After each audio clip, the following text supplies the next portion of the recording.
जो political propaganda वाली चीजें वो बोले किसी की तरफ की है, बोले बीजेपी वालों की और बोले कांग्रेस वालों की, वो दिमाग ही खराब करती है। इसलिए अपने इस चीजों में भाई, और फिर क्या होता है, हम एक साइड सोचने लग जाते हैं। आप कांग्रेस कांग्रेस वाले देखोगे तो उनके अंदर आपको लगेगा बीजेपी से घटिया पार्टी नहीं, और बीजेपी बीजेपी वाले देखोगे तो उनमें लगेगा कांग्रेस से घटिया कोई पार्टी नहीं। और आदमी कभी लीनियर नहीं सोचना, अपने पास दोनों चीजें होनी चाहिए, इधर की बातें भी होनी चाहिए उधर की, ताकि हम हमारा जो भी निर्णय है वो ले सकें। वही मेरा कहावा है, कोई भी चीज परफेक्ट कभी नहीं होती, उसमें कुछ बातें अच्छी है, कुछ बातें एक ही आदमी में होते हैं कई सारे आदमी, जब भी देखना तो बार बार देखना। एक ही आदमी में होते हैं कई सारे आदमी, जब भी देखना तो बार बार देखना। तो हर व्यक्ति के अंदर, हर संस्था के अंदर, हर संगठन के अंदर, हर किसी योजना के अंदर अच्छी बातें भी है, बुरी बातें। गांधी जी के तब देखो ना, आप उनसे सीखने वाली चीज है कि भाई अंग्रेजों के खिलाफ लड़ रहे हैं वो लोग, पर फिर भी वर्ल्ड वॉर आया तो अंग्रेजों का समर्थन करो, है ना भाई। आज तो अपने कहते बीजेपी कांग्रेस टाइप की है कि किसी को सरकार से कुछ मिलता होगा, उस टाइम गांधी जी को तो सरकार से भी नहीं मिल रहा, पर उन्होंने इस आधार पर निर्णय लिया कि नहीं, हिटलर और अंग्रेजों में से किसी एक को चुनना पड़े तो अंग्रेजों को चुन लो, फिर हिटलर को चुनना नहीं। हिटलर बुरा आदमी है भाई साहब, अंग्रेज हिटलर की तुलना में तो क्या है, अच्छे आदमी है। तो उनसे भी ये सीखने वाली चीजें हैं, उन्होंने भी कभी लीनियर नहीं सोचा। वरना तो ये आ जाते कि भाई अंग्रेजों के अपने खिलाफ आंदोलन करे, तो अंग्रेजों के खिलाफ कोई कितना घटिया भी खड़ा हो जाए अपने समर्थन करते, फिर तो आपने हिटलर का भी समर्थन कर देते, पर नहीं किया। हमने कहा नहीं साहब, हिटलर ज्यादा खराब है, हिटलर नहीं जीतना। हम जापान का विरोध किया, और सुभाष बोस जब जापान का समर्थन कर रहे तो गांधी जी के खिलाफ थे, गांधी जी का सुभाष नहीं गलत कर रहे, का जापान के साथ आजाद हिंद फौज ये सब गलत हो रहे तुम्हारे, ऐसे नहीं होना चाहिए भाई साहब। और यूं यदि जबरदस्ती किसी पे कब्जा कर लोगे तो बाद में तानाशाही लाओगे तुम। और सुभाष ने बाद में कहना शुरू कर दिया था उधर की 20 साल के लिए जूते मार मार के रखो रे इनको, 20 साल तानाशाही स्थापित की जाए, उसके बाद में क्या आना चाहिए, लोकतंत्र। अब वो, पर हम ये भी नहीं कि हम पूरा कर दे भाई गांधी जी पूरी तरीके से सही है, हम देखते हैं यार उनकी भी बातें उस हिसाब के अनुसार तात्कालिक परिस्थितियां रही होगी, उन्होंने अपने हिसाब से निर्णय लिए होंगे।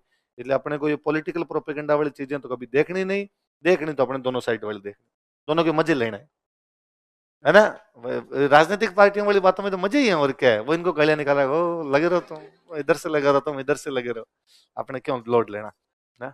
नहीं पढ़ते हैं तो भी धुरती लगते हैं, मैं पढ़ाता हूँ तब नहीं लगते है ना, मेरे जैसा कोई मास्टर पढ़ाता तब नहीं लगते।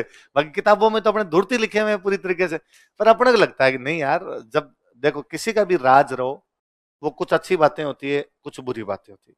ऑब्वियस सी बात है, वो बाहरी लोग थे तो उनके प्रति अपने में गुस्सा है, वो अपने देश पे राज करके चले गए यहाँ से, तो अपने को लगता है कि नहीं यार वो बुरे लोग थे, पर अपने लगता है यार उनमें भी कुछ अच्छी बातें रही होगी तभी इतने साल तक राज करके गए, वरना तो कैसे होता। और आज भी राज से सारे लोग तो राजी नहीं है। तो मैं कहता हूँ मोदी जी की गवर्नमेंट जो है 38% वोटों से बनी हुई है। कितने परसेंट, 62 खिलाफ है ना, पर वो 62 टूटे हुए हैं। 62 को पूछा जाए तुम किसकी तरफ हो, तो 3 एक की तरफ है, 17 एक की तरफ है, 5 एक की तरफ है, 4 एक की तरफ है, ज्यादा इनमें 38 है। इसलिए सरकार किसकी, 38 वालों, इसके पास 38 है, उनकी सरकार है। आज कौन से अपने भाई आज कहते हैं अंग्रेजों ने वहां पे फायरिंग करवा के लोग मरवा दिए थे, आज नहीं होती क्या, आज नहीं मरते क्या। गुर्जर आरक्षण आंदोलन हुआ, 72 लोग शहीद है, किसी सरकार ने तो कही होगा गोली चला दो, कोई पुलिस वाले ने तो गोली चलाई है, सरकार नहीं चलवाई है। हम भी कह सकते हैं ना, निहत्थे लोग थे साहब, आरक्षण की मांगी तो कर रहे थे, गोली कैसे चला दी। उनकी उस समय की परिस्थितियां रही, क्या परिस्थितियां रही। गड़साना के अंदर किसान आंदोलन हुआ था, फायरिंग हुई थी, 27 लोग मरे थे। अभी भी सरकारों में फायरिंग होती है, अभी भी उस प्रकार की बात होती है। पर ऑब्वियस सी बात है, कोई भी देश जब किसी दूसरे देश से आजाद होता है तो उनकी कमियां बताएगा, उनकी कमियां बताएंगे तभी राष्ट्रवाद की बातें आएगी। तो राष्ट्रवाद की बातें तो वो तो कहते हैं ना कि भाई कांग्रेस ने अपने सारे चुनाव राष्ट्रवाद के दम पे जीते हुए। कांग्रेस ने हमेशा यही कहा कि हमने अंग्रेजों से जीत दिलाई, हमने अंग्रेजों से जीत दिलाई, हम लड़े थे, हम लड़े थे। और उस समय की जो पीढ़ी थी वो अंग्रेजों के शासन से आजाद हुई, तो उस पीढ़ी को लगता है हाँ यार बात तो सही है, वोट दो।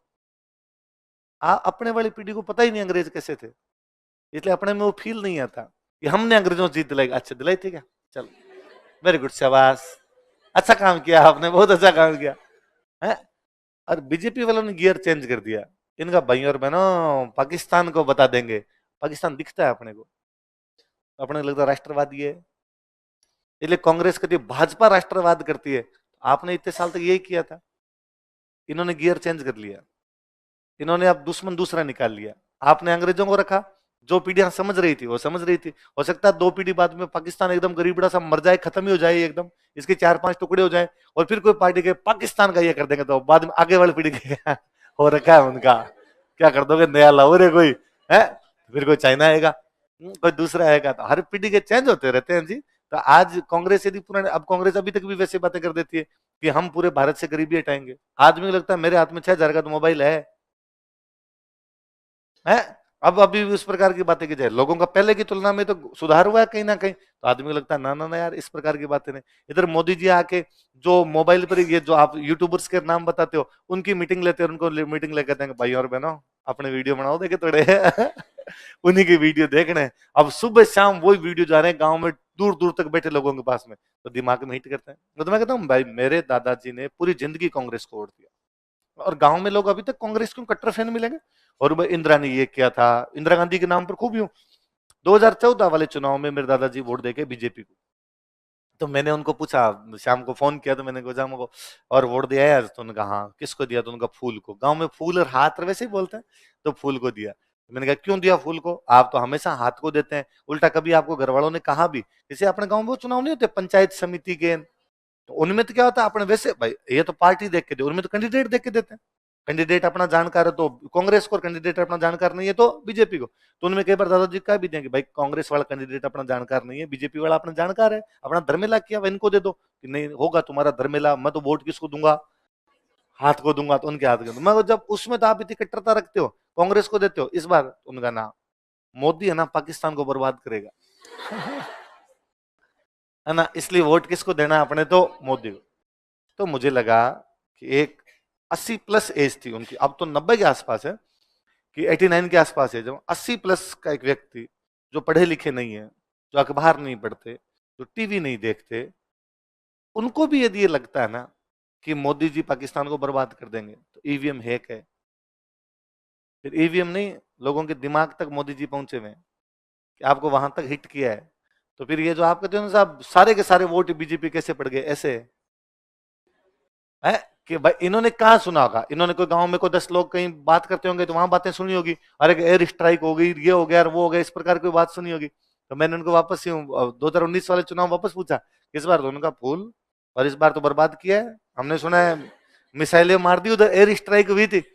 जब मैं उनको हंसता रहता हूँ कि देखो आप 2-3 चुनाव ही बचे हुए हैं आपके, हम तो चाहते हैं आप 100 साल जियो, 100 साल जियोगे तो 4 चुनाव, 4 चुनाव में, और यदि आप हाथ को वोट दे देते, तो हम कहते हैं भाई हमारे दादाजी ने पूरी जिंदगी हाथ को वोट दिया, दूसरे को वोट ही नहीं दिया, पूरी जिंदगी कांग्रेस को वोट दिया, और आप लास्ट में जाके हालात बदल गए, जज्बात बदल गए, तो उन्होंने कहा नहीं भाई, मोदी मोदी मोदी को वोट देने पड़ेंगे। तो लगता है कि नहीं यार, कई बार क्या होता है, आप जो सूचनाएं सुनते हैं, जो बातें सुनते हैं, उनके आधार पर पर्सपेक्टिव तैयार होता है ना। और भले ही आप इसमें बीजेपी वालों की या किसी की अपने कमियां बताएं, अच्छाइयां बताएं, पर वो ये पर्सपेक्टिव देने में कामयाब हो गए, लोगों तक ये सूचना पहुंचाने में कामयाब हो गए कि मोदी जी कुछ भी कर सकते हैं और राहुल गांधी कुछ ही नहीं कर सकता, है ना। हालात ये है कि गांव के अंदर यूं कह देना कि भाई राहुल गांधी को एक बार बना दो और वो भी चीन को बर्बाद कर देगा, तो कट्टर कांग्रेस कहेगा ऐसे मत करो, ऐसे मत करो। जबकि राहुल गांधी भी जेन्युइन पर्सन है, अच्छे मुद्दे उठाते हैं, वो भी अच्छी बातें करते हैं, पर एक वो जो पर्सपेक्टिव बना हुआ है, वो जो नजरिया है, वो नजरिया लोगों को उस प्रकार का है। तो नजरिए बनाने में मोदी जी माहिर आदमी है। तो यूट्यूबर्स तरह जैसे छोटे छोटे टावर जो बनाते हैं यूट्यूब पे वीडियो, हाँ कोई बात नहीं, मैं नहीं करा तेरे को, हाँ, पर मैं अभी किसी को एक वैसों को भी तो दिया था ना, video creator sir, gaming gaming game game खेलने वाले, क्या क्या मतलब गेम कैसे, गेम खेलने वाले आप गेम बनाने वाले हैं, खेलने वाले, तो उनमें कैसे पता चलता है बनाने वाले को। मैंने ये पढ़ा कहीं है कि भाई मेरे क्या व्हाट्सअप चलता रहता है, तो व्हाट्सएप पे मेरे क्या कुछ 20 एक ग्रुप में जोड़ रखा है लोगों ने, ऐसे यूं ग्रुप बनाया हुआ, गुलाबी नगरी संस्थान कोई जोड़ गया उनके अंदर टावर, फिर उनके अंदर इस प्रकार के कई वीडियो आते रहते हैं, तो कोई गेम वालों को रेशम किसी को दिया, अब कहाँ देने की आवश्यकता है। पर वो जानते हैं कि ऐसे 20 आदमी जिनके रीच है, इनको दिए जाए। अब किसी 20-22 साल के टाबर को, 25 साल के बच्चे को मोदी जी पास में बिठा के आधे घंटे बात कर ले, वो मोदी जी के पीछे सत्ती नहीं हो जाए भाई वही यार, प्रधानमंत्री किसको कहते हैं है? मैं कहता हूं भाई, अपने से सीएम साहब भी बात कर लेना, तो भी उस दिन शाम को अपने 4 लोगों को फोन करके बताएं, तो आज हम गए थे, हमसे सीएम साहब ने, मैं को एमपी साहब, अपने इतने लोग बैठे हुए हैं भाई, मेरे तो याद नहीं आता कि मैं किसी भी एमपी से कभी 10 मिनट मिला हुआ हूं। क्यों देगा टाइम अगला 10 मिनट? अब तो ठीक है, अब तो मेरे को जरूरत भी नहीं पड़ी, पर पहले कभी जरूरत पड़ी भी होगी तो भी अगले के पास 10 मिनट अपने लिए तोड़ते। कभी कोई काम के लिए जाओ भी, कुछ साधारण गया होगा तो 2 मिनट में काम सुना होगा, जाओ भी, ठीक है करवाएंगे तुम्हारा काम। अब यदि इसमें कोई 10 मिनट तक यूं पूछ ले, और राजवीर जी कैसे, तो अपने लगता है यार आज शाम को रोटी क्यों खानी है, पेट तो भर गया। एमपी साहब ने एमपी साहब ने अपना नाम पूछ लिया, इससे बड़ी और क्या बात हो अपने आप के अंदर। तो यदि किसी को यूं 26-27 साल का कोई यूट्यूबर है, कोई ये गेम बनाने वाला है, उसको मोदी जी पास में बिठाकर उसको बोले और भाई और बहनों कैसे हो, अब वो अगले 2 महीने तक भाई और बहनों ही करेगा। उसके सारे कंटेंट उसी प्रकार के होंगे, लोग देख रहे हैं लगातार एक एक चीज एक एक चीज एक एक चीज जाती है। तो विपक्ष इस मामले में भी ढीला है कि विपक्ष उन जो स्ट्रेटजी है उसको पकड़ ही नहीं पा रहा। कि बीजेपी वालों ने कहा कि अब की बार 400 पार, साइकोलॉजिकल है, नहीं आएगी 400, नहीं आएगी 400, बहुत ज्यादा होती है। पर उन्होंने शुरुआत में ही पासा फेंका, अब विपक्ष केवल यह करा 400 नहीं आने देंगे, 400 नहीं आने देंगे, 350 आ जाएगी। और उसमें राजी देखो हमने 50 सीटें पे कम पे रोक लिया। अरे वो भाई दांव खेल गया तुम पे है। तो कल वो किसका, तेलंगाना के किस मुख्यमंत्री का बयान था ना कि भाई 400 लाने के लिए तो पाकिस्तान से चुनाव लड़ना पड़ेगा। अपने जो सीटें 545 है, 545 में तो 400 बीजेपी जीतने से या एनडीए जीतने से रहा। तो उसकी बात सही थी भाई, इतनी सीटों पे आप कैसे आ सकते हो। पर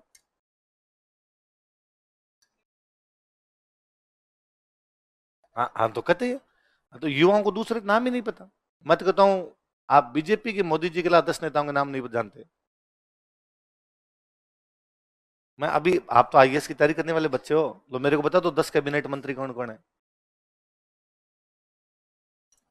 महामानव है, विष्णु का कल की अवतार है। खा गया बाकी सबको है। फिर आपको ये मोटे मोटे आप सोचोगे तो आप कहोगे अमित शाह है शायद, राजनाथ सिंह है, निर्मला सीतारमन है, नितिन गडकरी है, या एस जयशंकर प्रसाद है। अब लिस्ट खत्म है। अश्विनी वैष्णव, चलो अपने राजस्थान के अश्विनी वैष्णव है। पीयूष गोयल ले लिया दो दो बार। अब दोबारा दोबारा यूं दो दो बार बोलोगे तो 20 हो जाएंगे। अनुराग ठाकुर, धर्मेंद्र प्रधान। हाँ, यूं आप सोच सोच के तो ले आओगे कोई यार। पर आप इनके बारे में इतने सारे मंत्री हैं, अखबार में कभी पढ़ते हैं? कोई न्यूज, कोई कुछ और नहीं, भाई अकेला छाया हुआ है, 75 वर्षीय युवा अकेला ही घूम रहा है एक। अपने पार ही लगा देंगे दम, है ना। तो कई बार क्या होता है, व्यक्ति पार्टी से बड़ा हो जाता है। जैसे कांग्रेस के टाइम में नेहरू जी, कांग्रेस के टाइम में इंदिरा गांधी, सेम इस बार बीजेपी के टाइम में नरेंद्र मोदी। आप लार्जर देन हो जाते हैं लोग बाद में, ये इसलिए तो ये बाकी पार्टियां चिल्लाती है।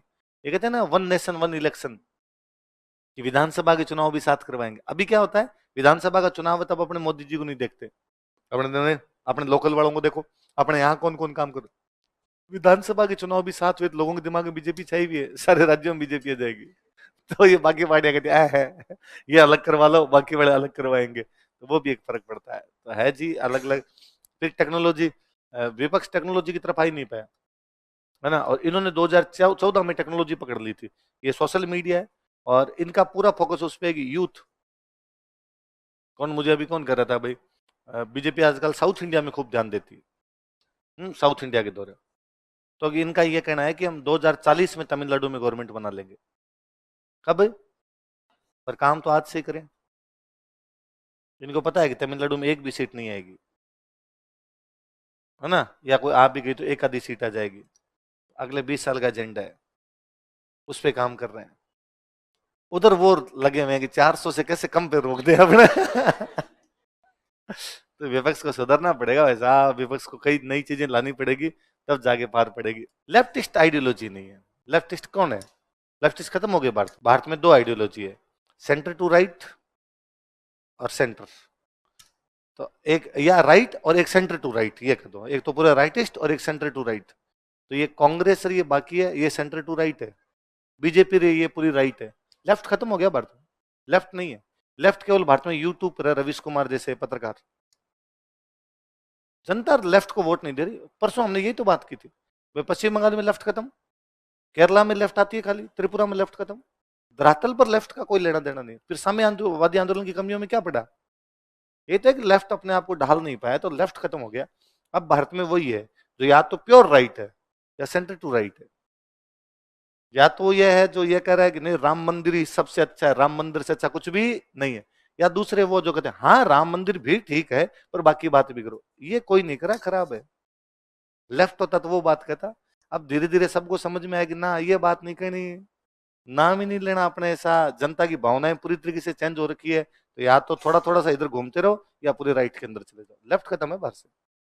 लेफ्ट केवल ये जेएनयू टाइप के कुछ लोग जो समझते नहीं धरातल क्या है ना, मेरे को कई बार दया आती है उन पे, यार ऐसे कैसे कर सकते हो। अब आसपास का एटमोस्फियर तो देखो, केवल 100 लोगों के बीच में 1000 लोगों के बीच में बात करने को पर्सपेक्टिव थोड़ी कहते हैं। जेएनयू के अंदर आप बैठ के ये कह देते हो कि कश्मीर भारत का भाग नहीं है, जनता के बीच में कह के दिखाओ, लोग टाट नहीं फोड़ देगा 5 मिनट में तुम्हारे। है हिम्मत होनी चाहिए ना, फिर आपका विचार है तो उस विचार को लेके जाओ ना जनता के बीच में। वरना जो ये कहता है कश्मीर भारत का अभिन्न अंग है, वो धड़ल्ले से कहता है, कहीं खड़े होके कहता है, लोग 10 उसके फेवर में आते हैं, लोग तालियां बजाते हैं। तुम कह के देख लो जनता के बीच में, अपने जैसे लोगों के बीच में, अपने जैसी आइडियोलॉजी के 100 लोग इकट्ठे किए और उनमें नारी लगा दी कश्मीर मांगे आजादी, क्या फर्क पड़ेगा। तो लेफ्ट खत्म हो गया भारत में, अब लेफ्ट नहीं है। अब दो ही आइडियोलॉजी है, कौन कौन सी? सेंटर, एक तो राइट और एक सेंटर टू राइट। पहले कहते थे कि भारत में एक होता है लेफ्ट, एक होता है राइट, और एक होते हैं जो सेंटर टू लेफ्ट है, उधर लेफ्ट की तरफ झुके हुए हैं। अब तो मुझे तो इन दिनों में लगता है लेफ्ट की तरफ कोई झुका हुआ भी नहीं है। अब तो जो झुके हुए हैं वो भी किधर झुके हुए हैं, अब तो राइट ही राइट हो रखा है।